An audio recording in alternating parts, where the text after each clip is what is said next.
are anonymous. We are legion.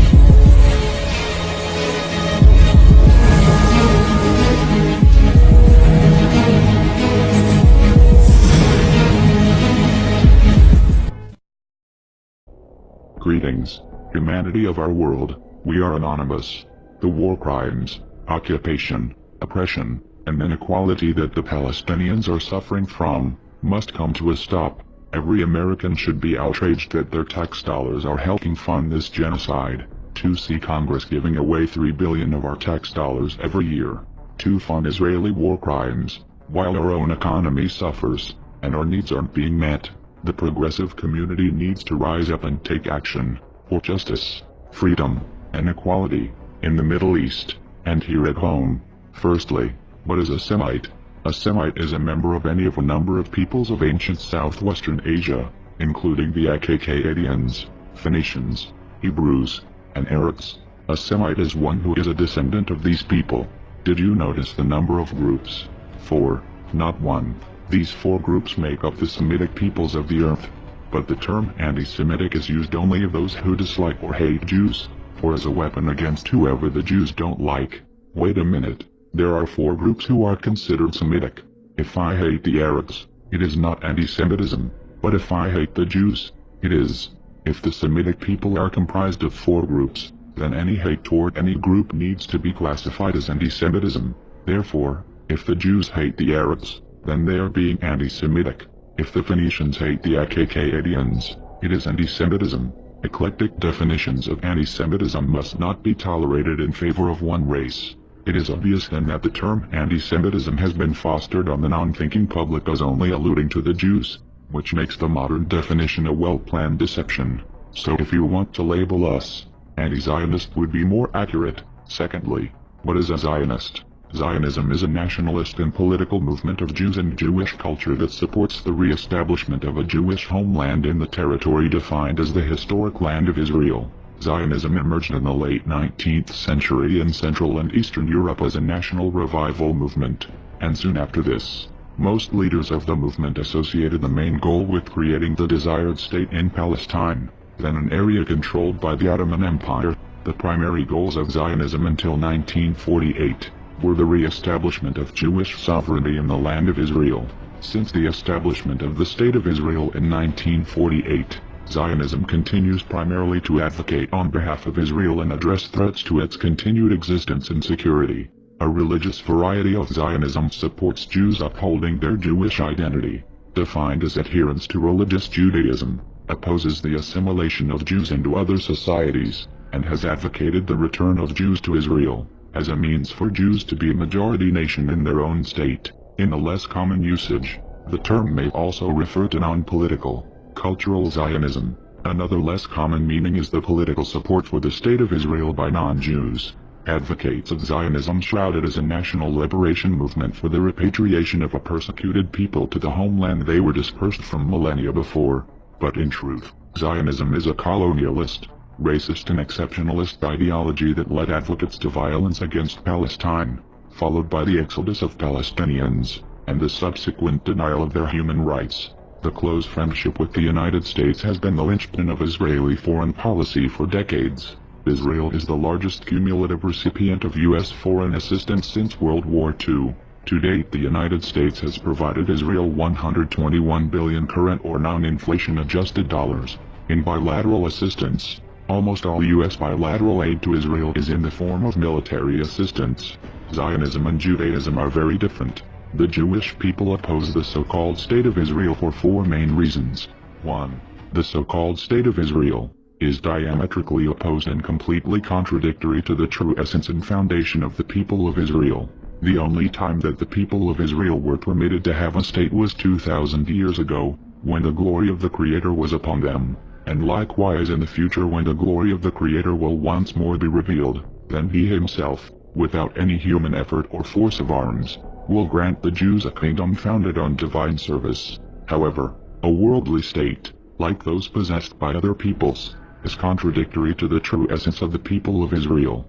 Whoever calls this the salvation of Israel shows that he denies the essence of the people of Israel, and substitutes another nature, a worldly materialistic nature, and therefore sets before them a worldly materialistic salvation, and the means of achieving this salvation is also worldly and materialistic, i.e. to organize a land and army. However, the true salvation of the people of Israel is to draw close to the Creator. This is not done by organization and force of arms. Rather it is done by occupation to the Torah and good deeds. 2. Because of all of this and other reasons the Torah forbids the Jews to end the exile, and establish a state and army until the Holy One will redeem the Jewish people. This is forbidden even if the state is conducted according to the law of the Torah, because arising from the exile itself is forbidden, and the Jews are required to remain under the rule of the nations of the world. If the Jews transgress this injunction, he will bring upon the Jews terrible punishment. 3.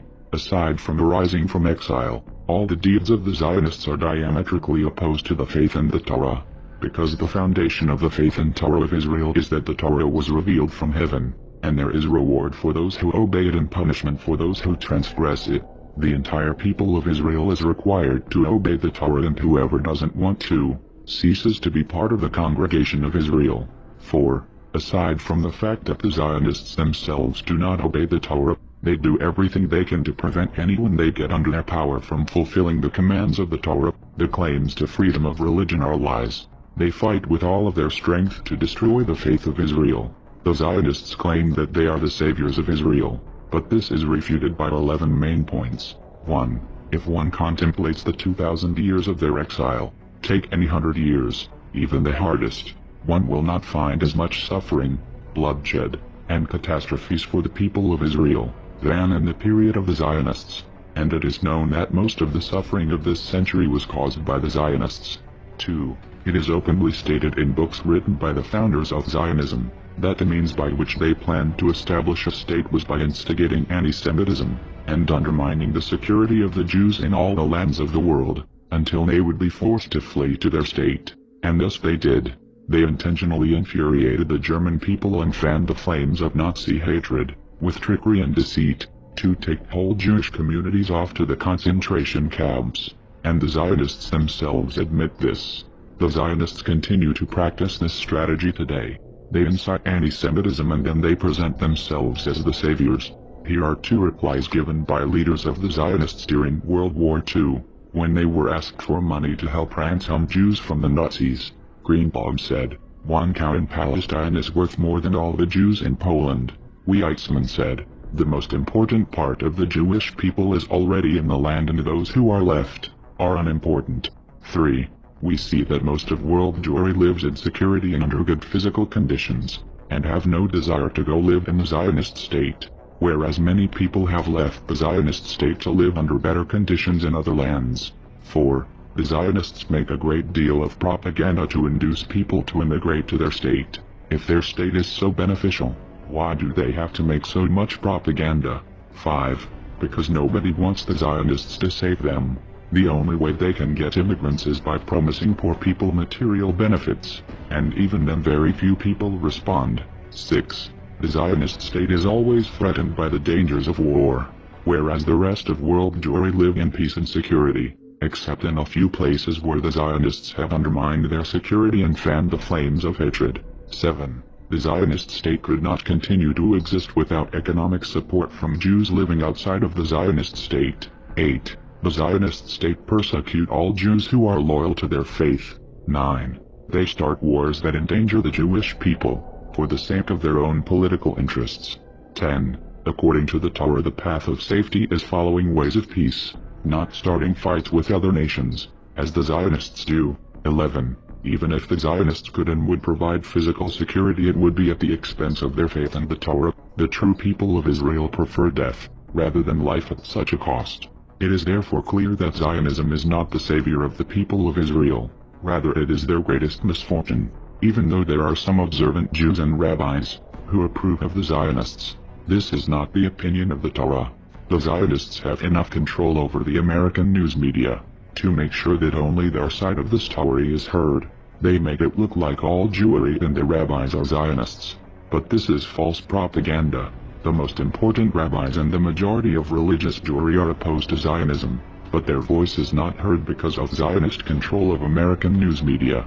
The Zionists terrorize everyone who speaks out against them. That part of the Jewish masses which is fooled by Zionist propaganda puts pressure on the rabbis not to speak out. Between the terror and the pressure of the masses, most of the rabbis are prevented from speaking out. By now it must be obvious. There is a vast difference between the philosophy of Zionism and the philosophy of Judaism. You can't cloak what Israel is doing under the banner of religion. There's nothing holy, good, justified or morally acceptable about what is going on right now. The definition of genocide is the deliberate killing of a large group of people, especially those of a particular nation or ethnic group. What Israel is doing is genocide. We have no problem with the Jewish people. We have an issue with what the Israeli government is doing. If this is just a political debate to you, then go look at the pictures. You have no right to defend what Israel is doing if you don't have the courage to even glance at the consequences. And anyone who would justify these crimes after seeing the civilian casualties should be ashamed of themselves. The bombing of heavily populated areas is a war crime, and the US is funding it with your tax dollars. We are anonymous. We are legion. We do not forgive. We do not forget. Expect us.